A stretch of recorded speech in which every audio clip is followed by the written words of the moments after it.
What's up, everyone?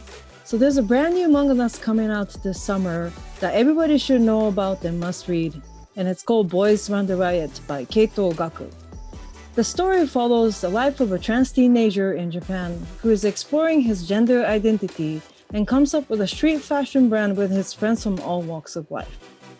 Here's a special showcase of Boys Run the Riot featuring a rare footage of the creator illustrating the US edition cover and also a commentary by the English manga editor. Let's take a look. Hey everyone, my name is Tiff Joshua TJ Ferrantini, and I am an editor at Kodansha Comics. As an editor, our role is to make sure that any manga that we publish is as accurate to the Japanese version as possible. So I work very closely with translators, with letterers, to ensure not only the accuracy of translation, but to make sure that English readers are getting the same kind of reading experience in English as they would get if they were reading the manga in Japanese. This series is really interesting because the author had previously won a prize for a short story, which he ended up later adapting into being Boys Run the Riot, the series. And when he had won that prize, they had put the short story online for folks to read. So that's how I kind of first discovered Keito Gaku. And I just remember being like, oh man, I can't wait to read more works from him.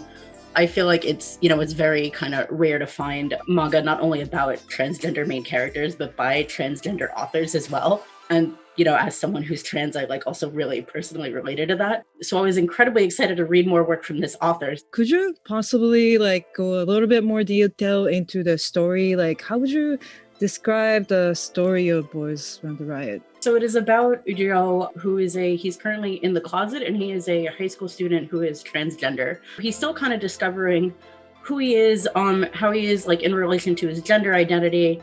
And he doesn't really feel comfortable, conveying that to anyone else, especially since he's still trying to discover it himself. He's dealing with, conflicting romantic feelings for one of his best friends. But for him, really the one time where he finds solace and true comfort in who he is as himself is when he's wearing his favorite clothes. So it's also a great narrative because you also get to see all this really cool Japanese street fashion. What happens in the first chapter is he's out shopping one day and he bumps into a new transfer student who just joins into his class. And at first he meets the guy, he's like, oh, he looks super cringy. He's kind of bad news. How can he stand out the way he's standing out? And then this new student comes up to him and he's like, hey, we have the same taste in clothes. Do you want to start a fashion brand with me? It is such an endearing coming of age story because you get to see not only this journey that Ryo goes through discovering his gender identity, but also the friends and the allies that he makes and how he grows more and more comfortable with himself and how he grows comfortable with, he finds allies who he can kind of come out to help, not only having to keep who he is inside of himself, but how he can express that to the world. For me, there's really kind of two characters who I relate to a lot. The first is Yo, because as I was, first reading Boys Run the Riot, there were so many moments in his narrative where I'm like, wow, I've been there. I've been in the position where people have asked me hey, why are you dressing like that? And just the anxiety that he feels with thinking oh, I don't know, does it even matter to try anymore? Are these people going to accept me? That feeling is so relatable and palpable to trans and non-binary folks. So that I related to a lot. And also to the moments of confidence that he feels when he really gets, comfortable with yeah, this is who I am. And he starts, being not ashamed of who he is. That is also an incredibly refreshing part of the narrative that I really related to as well.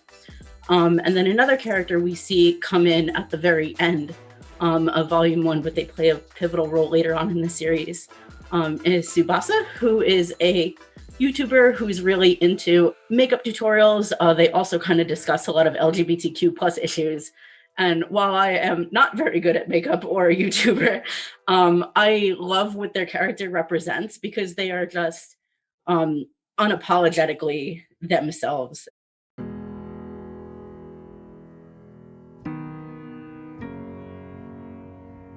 Gender issues are in Japan right now, it's quite different from how it is in the States and all over the world. So we also have that added element of adding additional notes that were not only relative to the content, but also kind of were like mentioning how gender and LGBTQ plus issues are handled in Japan versus how they're handled in the States. And like, for example, like if a certain word was used, but it would be interpreted differently for like an English language reader, we kind of had a note about that.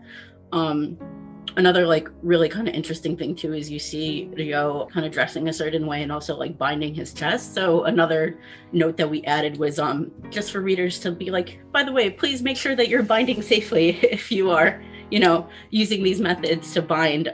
So I'm really glad that we were not only able to kind of do what we normally do and add these translation notes that also kind of comment on like the text itself, but have that added element, particularly how it pertains to the LGBTQ plus and trans community.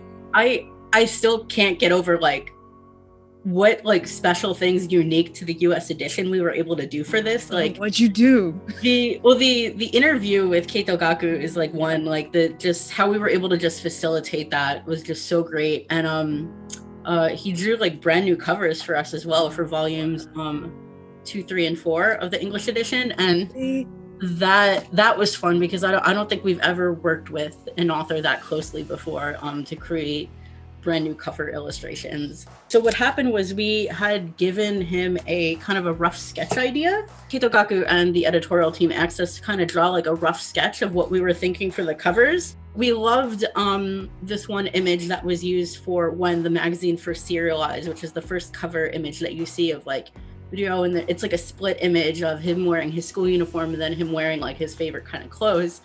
So we thought, wow, that motif, that kind of theme would be really great to continue throughout the story. So I basically drew these little kind of like stick figure doodles. Nice. And then put like all these little notes for the author to just be like, oh, like maybe something like this or maybe something like that. That way, we kind of gave him like ideas to play around and do. That was really fun. And then from that point, he did a few like rough sketches of like, oh, this is what I was thinking. And of course they all looked great. And then, after that we received the final colorized versions from that. But the fact that that was even like something that we could do is just completely mind blowing. I would actually love to see a lot of folks who haven't read manga before reading this. I mean, I think Boys Run the Riot is a great opportunity for either allies or if you're someone who has a transgender friend or a relative and you're looking to learn more about it and you're interested in manga or graphic novels, I think that this is like a perfect avenue to learn about it.